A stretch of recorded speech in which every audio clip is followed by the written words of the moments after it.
श्री शिवाय नमस्तुभयम। दोस्तों, जैसा कि आप सभी लोग जानते हैं कि 25 नवंबर 2025 यानी मंगलवार को पड़ रही है मार्गशीर्ष मास की विवाह पंचमी तिथि। और दोस्तों, यह वह तिथि है जो मार्गशीर्ष मास में पड़ने वाली सबसे बड़ी तिथि है, क्योंकि यह मंगलवार के दिन पड़ रही है और इसका बहुत ही बड़ा और विशेष महत्व होता है। पूज्य गुरु जी ने कहा है कि अगर कभी भी मौका लग जाए और मार्गशीर्ष महीने की विवाह पंचमी तिथि मंगलवार को पड़ जाए तो आप लोगों को एक छुटकी काला तिल वाला उपाय तो अवश्य ही करना चाहिए। इन दोनों का संयोग बहुत ही कम आता है। इसी के साथ में गुरुजी ने अपनी शिव पुराण कथा में बताया है कि इस दिन आपको एक छुटकी काला तिल वाला उपाय तो आपको अवश्य ही करना चाहिए, क्योंकि ऐसा दिन पूरे साल में सिर्फ एक ही बार आता है। और दोस्तों, आप सभी लोग जानते हो कि मंगलवार पंचमी तिथि का अगर सबसे बड़ा कोई उपाय है तो वह एक छुटकी काला तिल वाला उपाय है। तो दोस्तों, मंगलवार पंचमी तिथि के दिन आप लोगों को इस एक छुटकी काला तिल वाला उपाय को जरूर करना है। बहुत सारे लोग होंगे जिन लोगों ने इस उपाय को ना किया हो, मतलब पूरा साल निकल गया, उन्होंने किसी भी दिन इस छुटकी काला तिल वाला उपाय को ना किया हो। पर दोस्तों, आपके पास एक आखिरी मौका बचा हुआ है जो कि 25 नवंबर मंगलवार पंचमी तिथि के दिन है। इस दिन आप लोगों को इस वाले उपाय को जरूर कर लेना है। भले ही आपने पूरे महीने भर इस उपाय को ना किया हो, पर अगर आपने इस महीने के मंगलवार पंचमी तिथि के दिन अगर इस वाले उपाय को कर लिया तो आपको इस उपाय को करने का वह फल मिलेगा जिसकी आपने कभी कल्पना भी नहीं करी होगी। इसीलिए आप लोग इस वाले उपाय को एक बार जरूर कर लेना है ताकि आप लोगों के हाथ से यह मौका ना जा सके और आपको इस उपाय को करने का फल मिल सके। दोस्तों, यह उपाय पंडित जी ने अपनी अभी की ही श्री शिव महापुराण की कथा में बताया है। उपाय को आज हम आपको बहुत अच्छे से समझाने वाले हैं। इस वीडियो को देखने के बाद इस उपाय को समझने के लिए आपको कोई और वीडियो को देखने की जरूरत नहीं पड़ेगी। तो चलिए दोस्तों, उपाय को शुरू करते हैं। देखिए, यह इस मार्गशीर्ष महीने के मंगलवार पंचमी तिथि के दिन यह इतना खास होता है, इतना महत्वपूर्ण होता है। देखा गया है कभी कभी बड़े बड़े पूजा पाठ अनुष्ठान से जो मनोकामना पूर्ण नहीं होते, वो मार्गशीर्ष महीने की मंगलवार पंचमी तिथि के दिन एक छोटे से उपाय करने से ही आपकी मनोकामना पूर्ण हो है।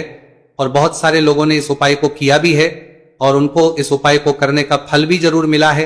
अगर आप लोग भी इस उपाय को करना चाहते हैं तो आप इस उपाय को पहले अच्छे से समझ लेना, सुन लेना, उसके बाद करना। आपको इस उपाय का फल जरूर मिलेगा। और इस उपाय को कर लेने से आपके घर में चाहे किसी भी प्रकार की दोहक और समस्या क्यों ना चल रही हो, आपको उसका कारण भी नहीं पता है कि भाई यह समस्या किस कारण से चल रही, उसका कुछ भी कारण हो सकता है, जैसे पितृदोष हो सकता है या किसी भी तरह का मंगल दोष भी हो सकता है। तो इस दिन आप लोगों को ये वाला उपाय कर लेना है। ये एक ऐसा उपाय है जिस उपाय को अगर किसी विशेष दिन पर किया जाए तो भाई उस विशेष दिन का जो है वो तो हमें मिलता ही मिलता है, पर हमने उस दिन पर इस उपाय को किया है तो हमें उससे भी बड़ा फल मिलता है। और फल बहुत जल्दी मिलता है क्योंकि आप इस उपाय को बहुत ही बड़े और विशेष दिन पर रहे हो। तो चलिए अब उपाय के बारे में बात करते हैं, लेकिन उससे पहले आप लोगों को यह जानना आवश्यक है कि आखिर ये उपाय किस समय करना है, किसको करना है और कैसे करना है। तो चलिए हम आगे आपको वीडियो में एक एक करके बता देते हैं। लेकिन उससे पहले अगर आप लोग हमारे चैनल पर पहली बार आए हैं या फिर मेरी आवाज आज पहली बार सुन रहे हैं तो हमारे चैनल को सब्सक्राइब जरूर कर लेना और इस वीडियो को लाइक करके कमेंट बॉक्स में श्री शिवाय नमस्तुभयम ओम नमः शिवाय जरूर टाइप कर देना। तो दोस्तों, इस एक छुटकी काला तिल वाला उपाय को हमें इस मंगलवार पंचमी तिथि के दिन कैसे करना है, किसको करना है, किस समय करना है और कहां पर करना है, ये सारे सवालों के जवाब आपको इस वीडियो में मिल जाएंगे। और जो ये वीडियो देखेगा भाई, उसको एक छुटकी काला तिल वाला उपाय जरूर करना चाहिए, क्योंकि इस दिन काला तिल का भी बहुत ही बड़ा और विशेष महत्व होता है। और बात आ जाए छुटकी काला तिल वाला उपाय की तो यह सोने पे सुहागा वाली बात हो जाती है और ये एक बहुत ही बड़ा उपाय हो जाता है इस मंगलवार पंचमी तिथि का। तो अब दोस्तों, इस एक छुटकी काला तिल वाला उपाय को आखिर करना किसको है, सबसे पहले हम लोग वह बात जान लेते हैं। तो देखो, घर की जो बड़ी माताएं बहनें होती हैं, उन माताओं बहनों में से कोई भी एक बड़ी माता बहन इस वाले उपाय को कर सकती है। और दोस्तों, अगर आप तो अपने घर में से सभी सदस्यों को भी इस उपाय को करवा सकते हैं। अगर किसी व्यक्ति की खुद की कोई मनोकामना है, खुद की कोई दुख और परेशानी है जो कि वो अपने लिए ही करना चाहता है, इस वाले उपाय को तो वह खुद अपने लिए भी कर सकता है। बाकी अगर कोई घर में से ऐसा है जो कि अपने पूरे घर परिवार की सुख और शांति के लिए यही वाला उपाय करना चाहता है तो भाई वो भी कर सकता है, उसमें भी कोई दिक्कत वाली बात नहीं है। कहने का मतलब है कि इस उपाय को हर एक सदस्य भी कर सकता है और पूरे घर परिवार के सदस्य के लिए घर की बड़ी माताओं बहनों में से कोई एक माता बहन भी कर सकती है। माताएं बहनें अगर घर में उपस्थित ना हो या वह ये वाला उपाय ना कर पा रही हो तो फिर घर का कोई बड़ा सदस्य भी इस एक छुटकी काला तिल वाला उपाय को कर सकता है, चाहे फिर वह पुरुष ही क्यों ना हो, उसमें कोई भी दिक्कत वाली बात नहीं है। उसके बाद में दोस्तों जो अगला प्रश्न निकल आता है वो ये आता है इस उपाय को लेकर कि आखिर इस उपाय को हमें किस समय करना है, सुबह के समय करना है कि शाम के समय करना है। तो देखो इस वाले उपाय को आप लोग सुबह के समय भी कर सकते हो और शाम के समय प्रदोष काल में भी करना है सकते हो। अब अगर आप पूछो कि भाई सबसे उत्तम समय कौन सा रहेगा इस एक छुटकी काला तिल वाला उपाय को करने का, तो हम आपसे बस यही कहेंगे कि इस उपाय को आप सुबह के समय करेंगे तो ज्यादा बेहतर होगा। बाकी अगर प्रदोष काल शाम के समय भी करेंगे तो भी अच्छा होगा, उसमें कोई भी दिक्कत वाली बात नहीं है। तो अब दोस्तों जो अगली सबसे बड़ी और महत्वपूर्ण बात आती है वो ये आती है कि सुबह अगर हम उपाय को करेंगे तो हमें कितने बजे से लेकर कितने बजे तक के बीच में करना है, और शाम के समय प्रदोष काल में करेंगे तो हमें कितने बजे से लेकर कितने बजे के बीच में करना है। तो देखो सुबह जितनी जल्दी हो सके आप उपाय को करने की कोशिश करना कि अगर किसी कारणवश लेट भी हो जाओ, थोड़ी देर भी हो जाए तो 10 या 11 बजे तक भी आप उपाय कर लेना, पर 12 बजे से ज्यादा देरी ना हो, ठीक है, इस बात का ध्यान रखना। उसके बाद में दोस्तों अगर शाम के समय प्रदोष काल की बात करें, प्रदोष काल का जो समय है होता है वो शाम के 6 बजे से शुरू हो जाता है। मतलब शाम के 6 बजे से लेकर 7 बजे के बीच का जो समय होता है यह समय प्रदोष काल का समय होता है। तो आप उपाय को 7 या 8 बजे के बीच में भी कर सकते हो, मतलब शाम के 6 बजे से रात 8 बजे के बीच में आप कभी भी इस वाले उपाय को कर सकते हो, उसमें कोई भी दिक्कत वाली बात नहीं है।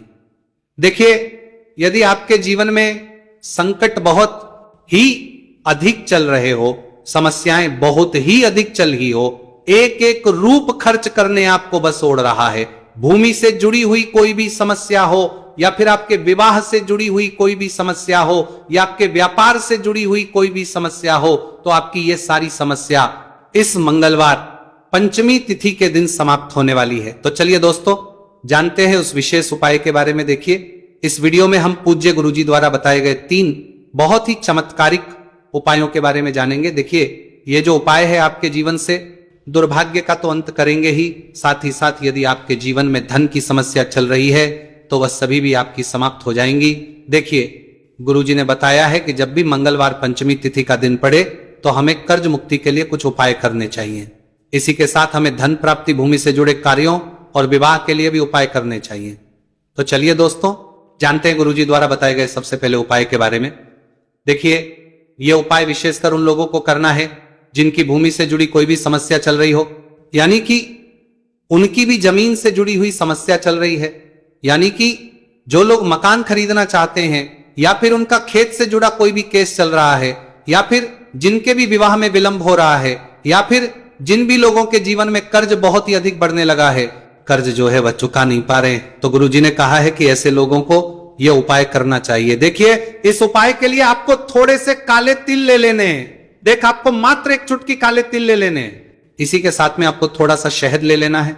फिर सबसे अंत में आपको 1 लोटा शुद्ध जल ले लेना है। तांबे के पात्र के अंदर आपको अपने घर से शुद्ध जल ले लेना है और इन सभी सामग्रियों को आपको लेकर के पहुंच जाना है भगवान शिव के मंदिर में। देखिए पूज्य गुरुजी ने बताया है कि इस उपाय को आप सुबह से लेकर के शाम तक किसी भी समय में कर सकते हैं। देखिए मंदिर पहुंचने के आप जो काले तिल लेकर के गए थे उनमें आपको थोड़ा सा शहद लगा लेना है। देखिए आप जो शहद लेकर के आए हैं उस शहद में आपको ये काले तिल अच्छे से डुबो देना है और शहद से युक्त ये जो काले तिल हैं इन्हें आपको शिवलिंग पर अर्पित कर देने हैं या फिर आपको शिवलिंग के चारों तरफ अच्छे से काले तिल का लेपन कर देना है। पूज्य गुरुजी ने बताया है कि लेपन करते समय यदि आपके जीवन में कर्ज से जुड़ी समस्याएं चल रही हैं, लेपन करते समय आपको आर्यन मुक्तेश्वर महादेव का स्मरण करना है या फिर आपके जीवन में विवाह से संबंधित या फिर जमीन से संबंधित कोई भी समस्या चल रही है तो फिर आपको मंगलेश्वर महादेव का स्मरण करना है। इसके बाद जो आप जल लेकर के आए हैं उसे आपको धीरे धीरे शिवलिंग पर अर्पित कर देना है तथा आपको लगातार शिव महापुराण के मूल मंत्र श्री शिवाय नमस्तुभयम इस मंत्र का जाप करते रहना है। पूज्य गुरु जी ने बताया है कि सिर्फ एक मंगलवार पंचमी तिथि यह उपाय करके देखना और आप स्वयं देखेंगे कि 2 से 3 महीने के अंदर आपके जीवन से जुड़ी हुई जो भी समस्याएं हैं बस सभी समस्या बहुत ही जल्द महादेव की कृपा से दूर होने लगेगी। तो दोस्तों इस प्रकार से आपको यह पहला उपाय ना है। अब हम जानते हैं दूसरे विशेष उपाय के बारे में। देखिए इस उपाय के लिए आपको एक प्यारी सी बेलपत्र ले लेनी है, इसी के साथ में 1 लोटा शुद्ध जल लेना है तांबे के पात्र के अंदर और इसी के साथ में आपको थोड़ा सा शहद ले लेना है।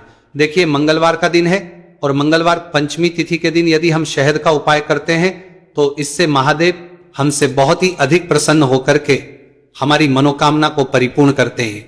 देखिए दोस्तों यदि आपको बेलपत्र नहीं मिल पाती है तो आप भगवान शिव के शिवलिंग पर जो बेलपत्र छड़ी हुई होती है उसे शुद्ध जल से धो करके उसका उपयोग कर सकते हैं। तो इन सभी सामग्रियों को आपको भगवान शिव के मंदिर में लेकर के पहुंच जाना है।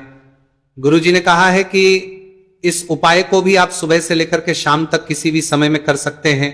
देखिए मंदिर पहुंचने के बाद आपके पास जो एक बेलपत्र है और बेलपत्र की जो सबसे बड़ी वाली पत्ती होती है और उसकी जो चिकनी साइड होती है उस पर आपको अच्छे से शहद का लेपन कर देना है। यानी कि बेलपत्र की बड़ी वाली पत्ती पर पूरी ही पत्ती पर अच्छे से शहद लगा देना है। अब देखिए ये जो बेलपत्र है इसे आपको अपने सीधे हाथ की हथेली पर रखना है और आपके जो भी कार्य अटक रहे हैं। देखिए बहुत से लोग ऐसे होते हैं जो अपने नौकरी को प्राप्त करने के लिए सालों से तैयारी करते हैं लेकिन उनको नौकरी नहीं प्राप्त होगा पाती है। बहुत से ऐसे लोग होते हैं जो बहुत ही मेहनत करते हैं, धन भक्ति के लिए बहुत अधिक प्रयास करते हैं लेकिन फिर भी उनको धन प्राप्त नहीं हो पाता है। तो गुरुजी ने बताया है कि जब भी आपको अपने कार्यों में सफलता ना मिले तो फिर आपको मंगलवार के दिन इस उपाय को अवश्य करना चाहिए। देखिए अब आपको जिस भी कार्य में सफलता प्राप्ति करनी है उस कार्य को सफल बनाने के लिए आपको महादेव से प्रार्थना कर लेनी है और फिर ये जो एक बेलपत्र है इसे आपको भगवान शिव के शिवलिंग पर अर्पित कर देनी है। देखिए बेलपत्र की चिकनी साइड जिस पर आपने शहद लगाए हैं वो शिवलिंग से स्पर्श रहेगी और इसकी जो डंडी है वो आपको जलाधारी की ओर रखनी है। इस प्रकार से आपको यह बेलपत्र अर्पित कर देनी है। अब देखिए आप जो एक लोटा जल लेकर के आए हैं उसे आपको भगवान शिव के शिवलिंग पर धीरे धीरे अर्पित कर देना है।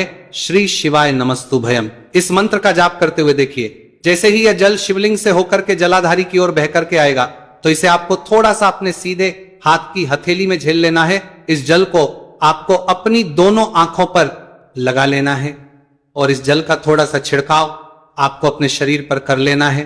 पूज्य गुरु जी ने बताया है कि जब भी हम मंगलवार के दिन शहद वाली बेलपत्र शिवलिंग पर अर्पित करते हैं तो इससे हमें महादेव हर कार्य में सफलता प्राप्त करवाते हैं। यदि हमें अपनी मेहनत करने के बावजूद भी पर्याप्त मात्रा में सफलता नहीं मिल पा रही है तो गुरुजी ने कहा है कि आपको मंगलवार पंचमी तिथि के दिन यह चमत्कारिक उपाय अवश्य ही कर लेना है।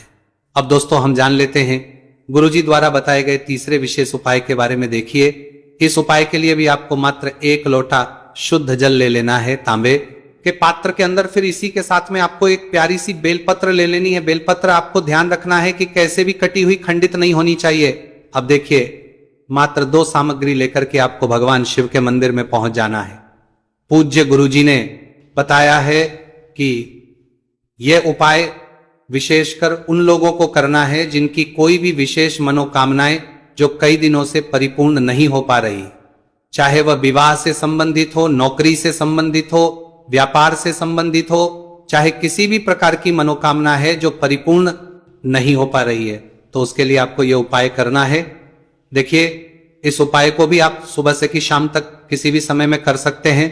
देखिए मंदिर पहुंचने के बाद सबसे पहले तो आप बेलपत्र लेकर के आए हैं, उसे आपको अपने सीधे हाथ की हथेली पर रखना है और आपको महादेव से प्रार्थना करनी है कि हे मेरे महादेव, मेरी ये जो मनोकामनाएं बहुत दिनों से अधूरी है, मैंने कई प्रकार के उपाय कर लिए हैं, कई प्रकार के व्रत कर लिए हैं, लेकिन अभी तक मेरी मनोकामना परिपूर्ण नहीं हो पाई है, तो उस मनोकामना को परिपूर्ण करने के लिए प्रार्थना करनी है और ये एक बेलपत्र आपको शिवलिंग पर अर्पित कर देनी है।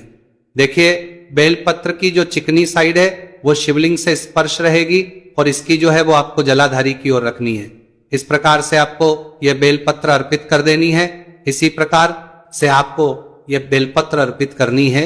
अब देखिए, आप जो 1 लोटा शुद्ध जल लेकर के आए हैं, इसे आपको धीरे धीरे शिवलिंग पर अर्पित कर देना है। इस मंत्र का जाप करते हुए देखिए, जल अर्पित करते हुए आपको कम से कम 11 बार श्री शिवाय नमस्तु भयम या फिर ओम नमः शिवाय इस मंत्र का जाप कर लेना है।